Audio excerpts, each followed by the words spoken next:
granting the individual setback and lot line variance and adjustments. Would somebody like to move opening the public hearing? Jack, second. Susan, okay. All those in favor of opening public hearings, say aye or raise your hand. Aye. Okay. All right, so our public hearing is open. Would the applicant or representative from Sungineer like to speak? Yeah, I guess I'm happy to talk about, I guess I'm not sure how this is meant to go. If you guys have specific questions, or if you want me to just kind of give an overview of why we're looking for a variance, or what the best way to move forward here is. Yeah, I think that's fine. And Brenda can also talk about, why she's asking for the variance and where it's at. Yeah, so I could tell you from, just from the solar perspective, the main reason for the variance is just because of solar access. The array there, I have taken shading reports, or shading measurements, and there would be 7% more shading if we stick with the 60-foot setback rather than a 40-foot setback. Secondary issue is that, right now we're out of the way of the existing sand filter and leach fields, but potentially in the future, if it needs to get replaced, then if the array is pushed farther into the front yard, it could interfere with that. And so it's just kind of best practice to stay as far away as possible. Okay. Brenda, do you want to speak to your request?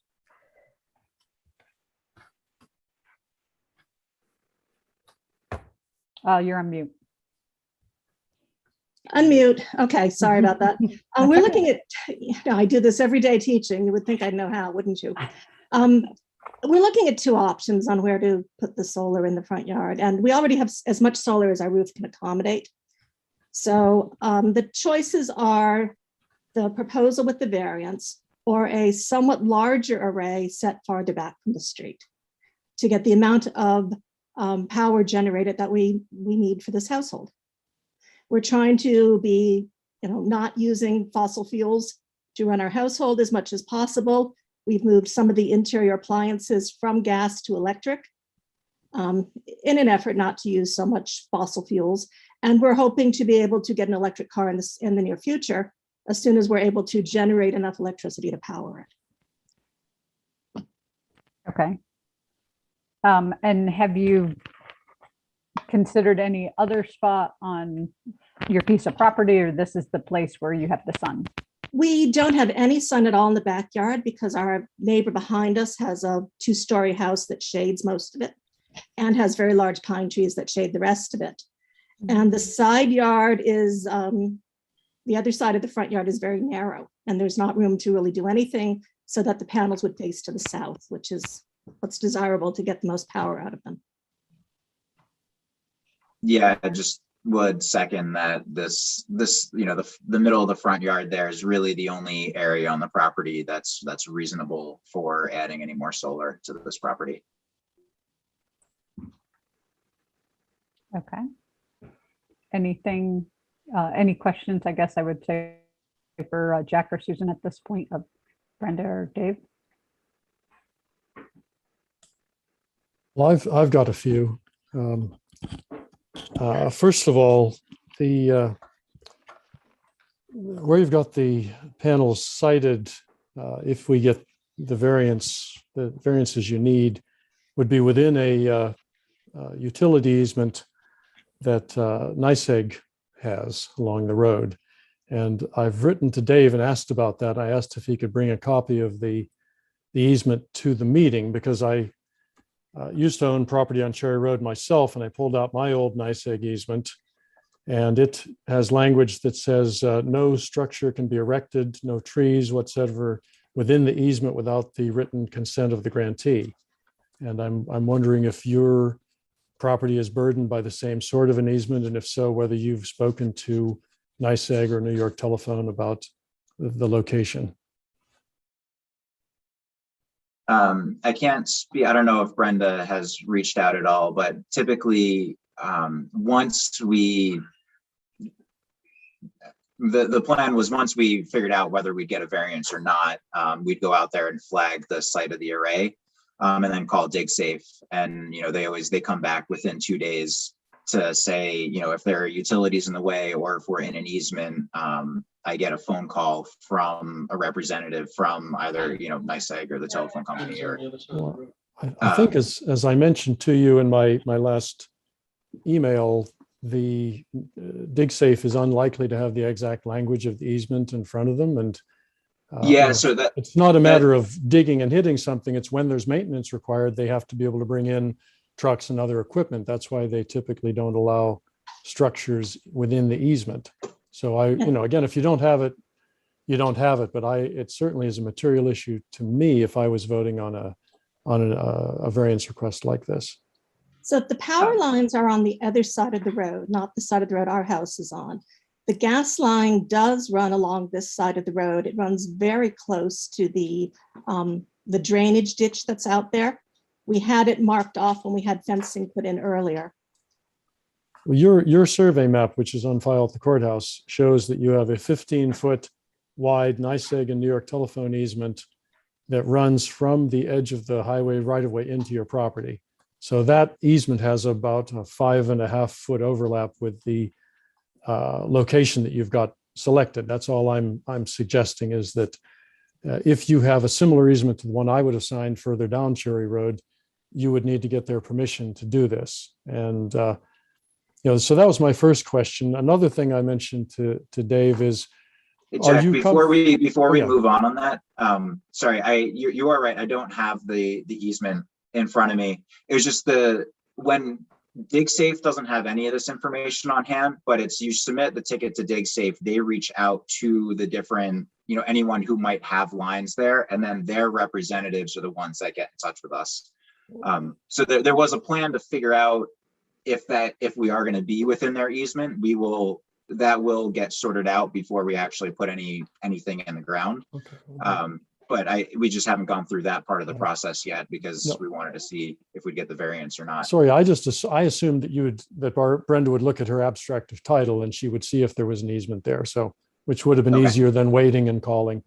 A second question is, this is a hypothetical, but if at some point the ZBA granted an easement to allow solar panels like this in the front yard, would the property owner be willing to consider, or would they accept a condition that required some sort of visual barrier to be put in there, thick plantings, a fence, any of those things, if that was the sort of thing that the ZBA wished? Is that a possibility? Well, all along we had planned to this fall start planting something along the front of the yard. As you know, because you're familiar with Cherry Road, many of the houses along the road have heavy growths of something very close to that drainage ditch. Our house doesn't, is completely open. And from the time I bought this house, I'd planned to put something up there, but I wanted to wait until I knew where the solar was going in so that I could position it properly. And So of course, you the best wouldn't time to object plant in new that? things is in the fall. So that would be when we would put it in. Okay, so you wouldn't object if that was a condition at some point? I anticipate doing it regardless at some point. Okay. Now, also, I looked at the last thing I want to throw in there. When I looked at the triangulation map of the sand filter for your yard, it appears that it's nowhere near where your locations are.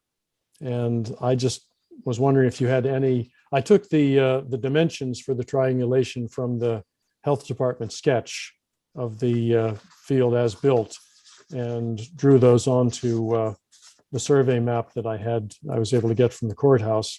And it appeared to me that the actual sand filter is about 105 feet away from the center line of Cherry Road. So that would leave if you got the variance, that would leave 45 feet between the sand filter and the back of the array, or actually 55 feet, more closer to it. And if you didn't, it would leave 35 feet. So I just wanted to throw that in there. If you had any other maps that showed it as built more correctly, that might be useful to us too. But since we did have one as-built map and we had a survey map that had many of the same monuments on it, I was able to come up with a pretty good estimate of where you'd be. And it does look like you're going to be okay either way, which I was very happy about, because we'd like to be able to see you have some options. Right. The Yeah, only maps Jack. I have are the same ones you have that I got from the health department after I moved here. Great. All right. Well, that's all Yeah, I have. Jack, after you had mentioned that to me, I went and talked to the excavator that would be doing the work. He's done a lot of septic systems in the past, and he was pretty sure we'd be fine with the array. But his concern was actually a future replacement. Is typically with a septic, you have to kind of leave clear a replacement spot in case the septic system fails. And then because the lines, the drain lines right now, they're all the way on the western side of the property, and they run north-south.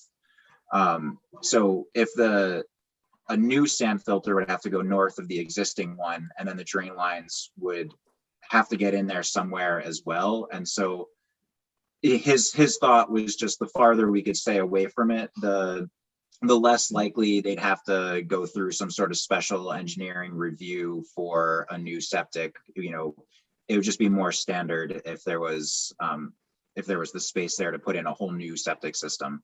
Would it have to just go in case it's north? needed. I mean, the triangulation map claims it's 102 feet from the existing sand filter to the downstream trenches.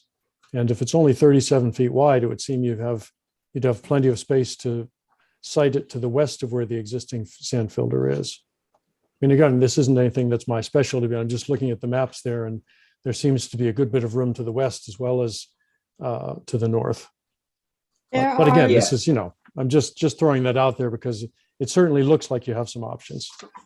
Yeah, and that was just so I agree with you. This was, I'd sent all this info to the excavator, and from him looking at it and looking at the site, he thought that the spot to put it would be to the north. And again, it's just, if we can get the variance, it just reduces the chances of it being an issue in the future. That's all I had at this point. Susan, did you have any questions? No, thank you. I think I'm clear on where we are at the moment. Okay. Rick, did you have any for the applicant at this time? Actually, no. I mean, I think Jack just cleared up the question I was going to ask. Okay. I guess my question would be is you're looking at a variance in you have A laid out and you have B laid out. Is there like an in between in there where you're not looking for quite so much? Can that number be reduced? It's almost like a gradient. The closer we get to no variance, the worse the shading is. So it is possible that we, instead of asking for a 20-foot variance, we ask for a 15-foot variance, and that'll, is certainly better than no variance. So it's essentially just the more we can get we don't want to push it so close that we're in the way of the tree that's in the corner of the driveway. So we wanted to stay south of that tree, but otherwise as close to the road is best. But yeah, even if we have to move it 5 more feet to the south or something, like that's okay. It's we just, the farther south we go, the closer we get to those trees that are near the house, and a little bit more shading is all. The map oh, sorry, John, you go ahead. Oh, thank you, Jack. Judy, I'd just like to mention on the record that in looking at this application closely, I've noticed that we're going to require more than just a variance for a setback.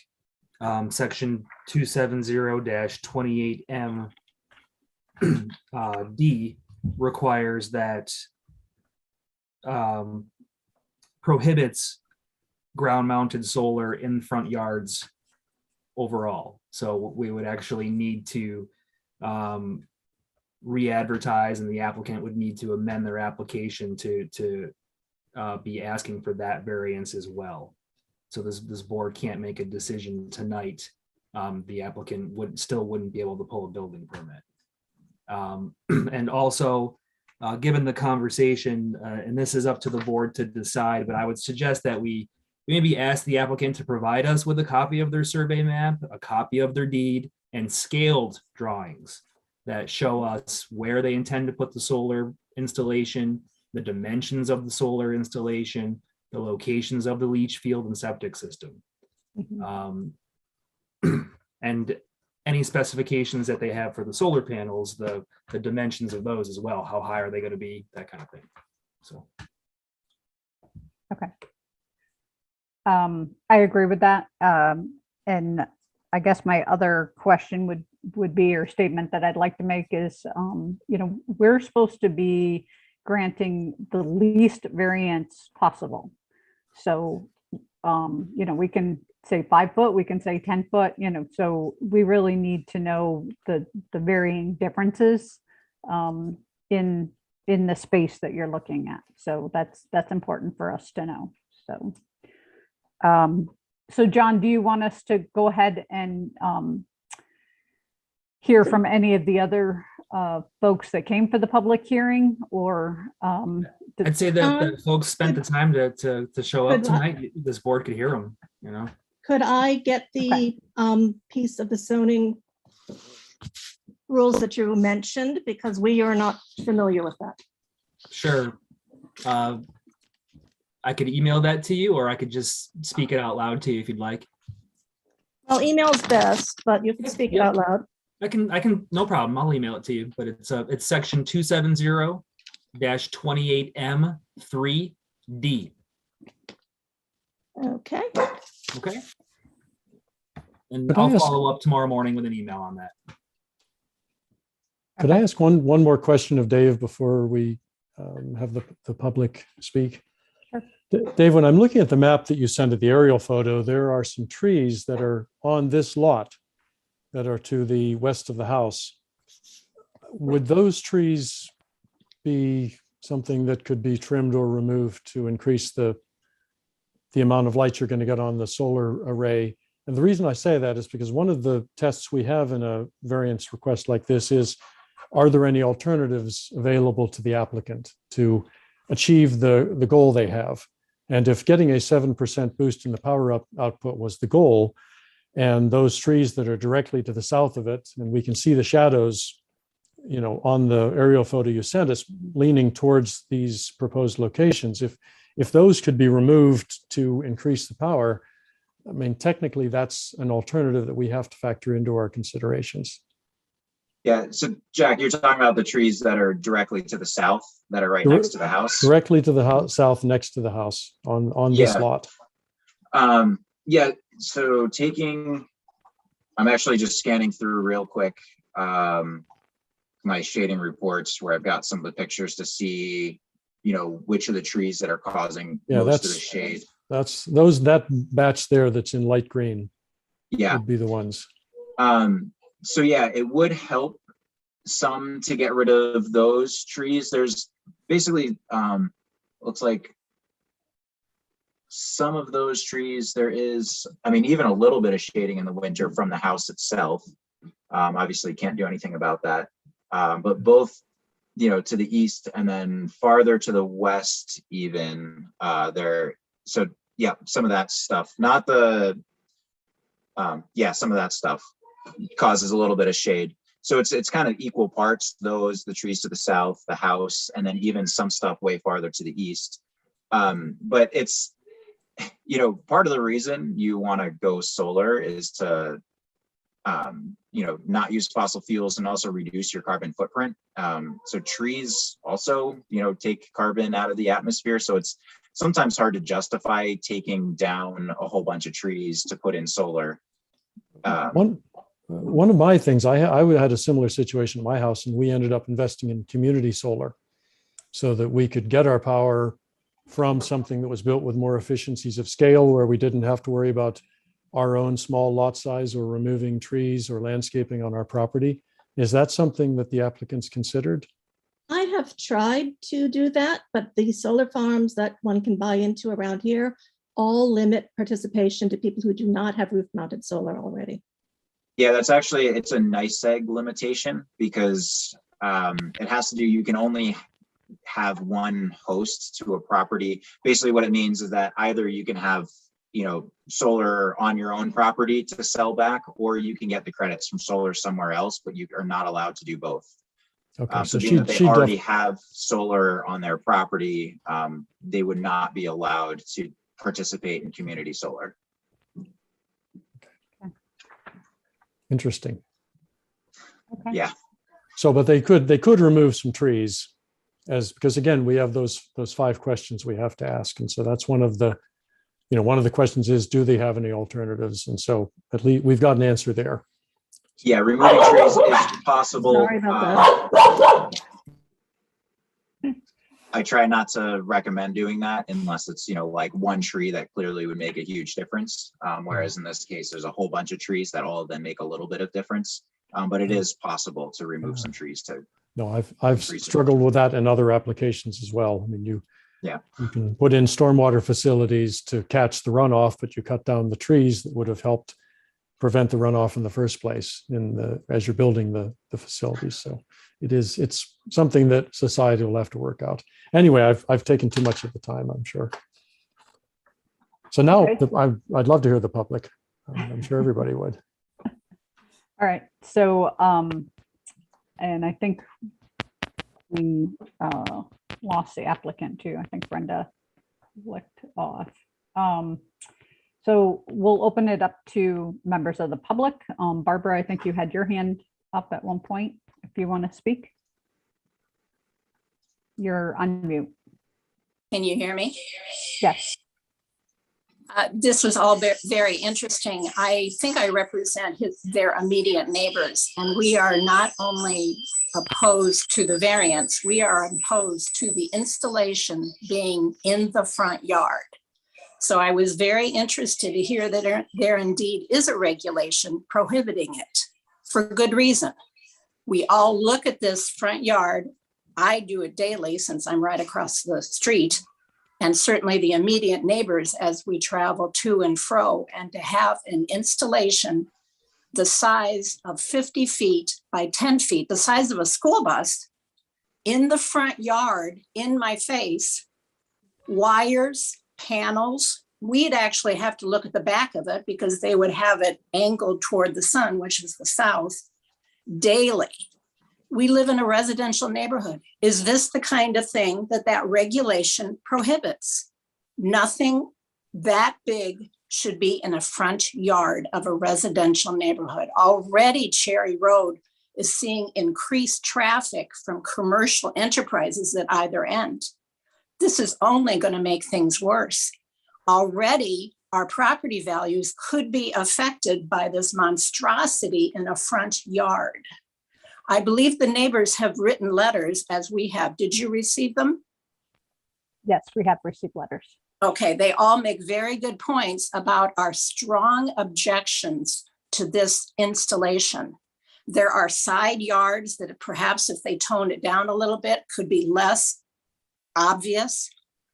It may be the reason for this variance is exactly the reason why they shouldn't be putting it in. If you have to have a variance, why should this installation be so in your face? The regulations are there for a purpose. You are here to protect our interests as well as the homeowners. And the neighbors are very much against this process. Okay. And we will have to repost and redo the public hearing. So certainly comments can be heard at that time also. So thank you, Barbara. And I think Erwin Glenn. He's actually the homeowner. Okay. I don't know who the names are, so I'm just. Erwin Glenn is not the homeowner. I'm the homeowner.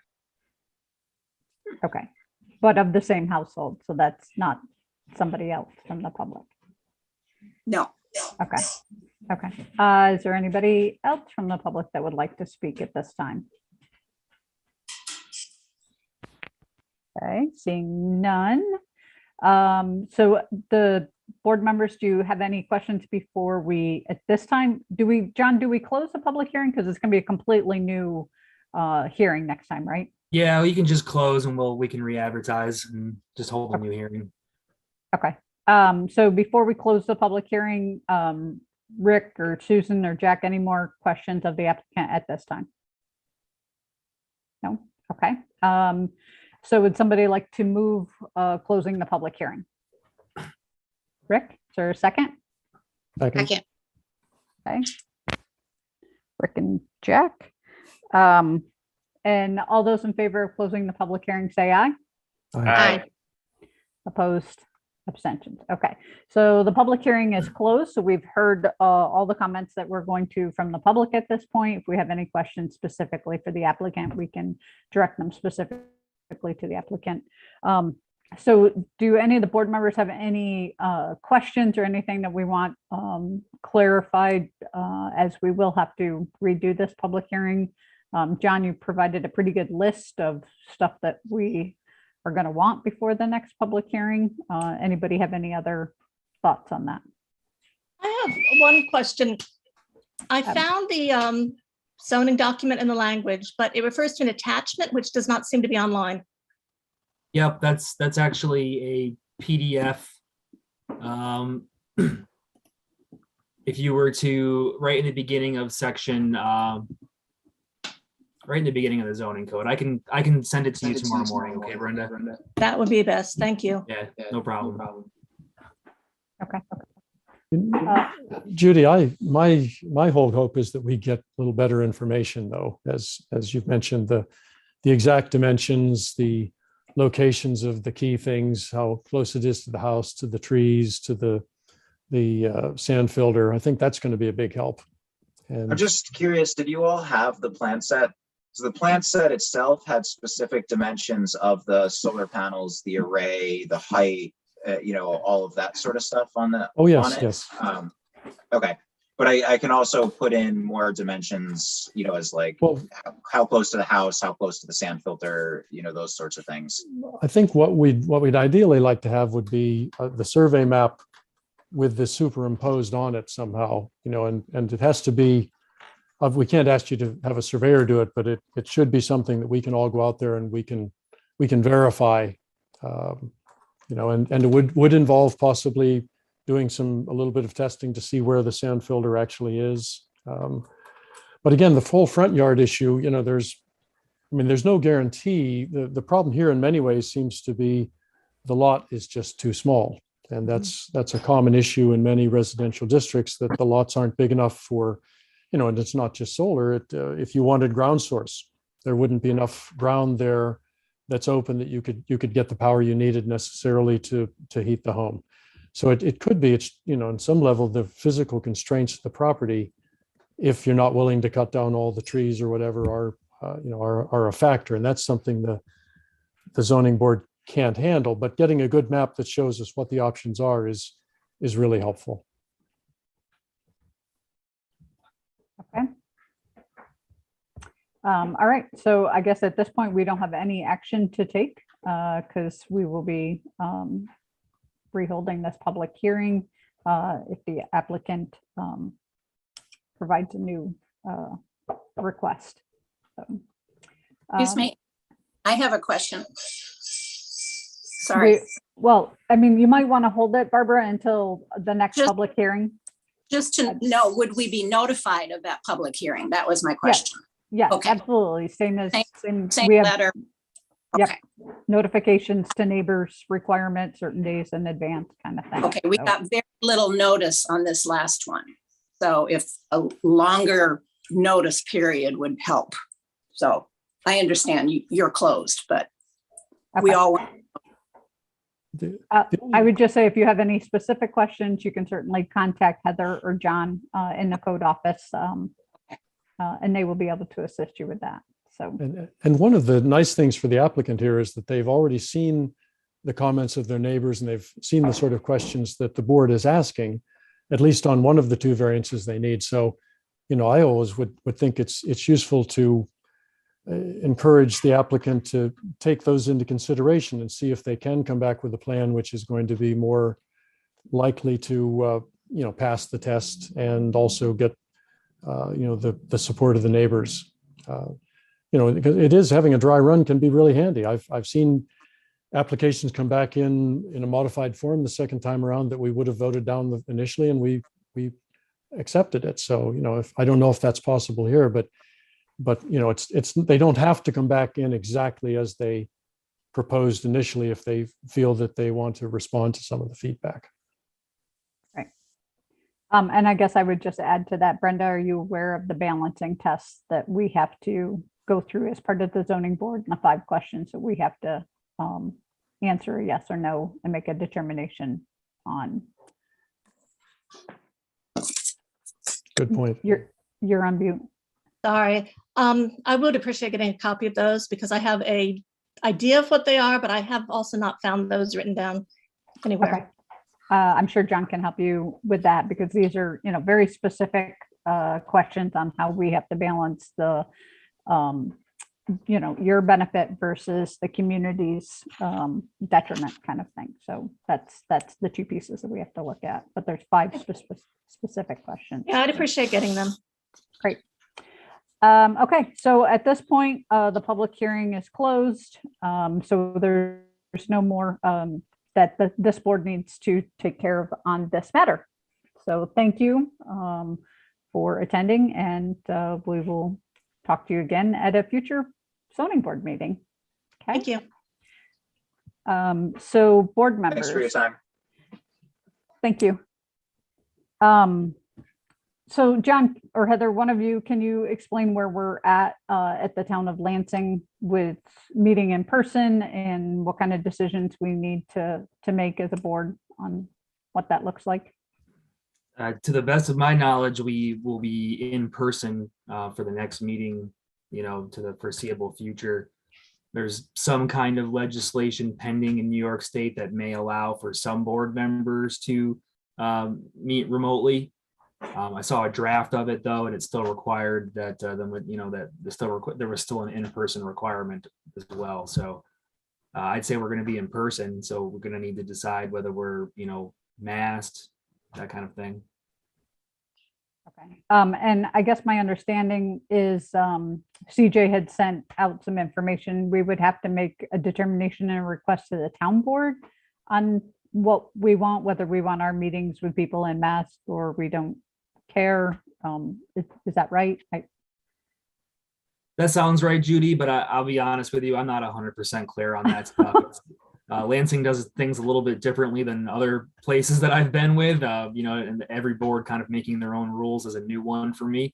Right. So. Yeah, I was a little surprised by that. I'm like, Yeah. Okay. So I guess I would just like to throw it out to the 4 of us that are here. What are people's feelings on when we do come back meeting in person? Do you want us all to be in mass? Would be your preference? Or and I think it's board members and participants or audience, or can they be 2 separate things? I have no idea. So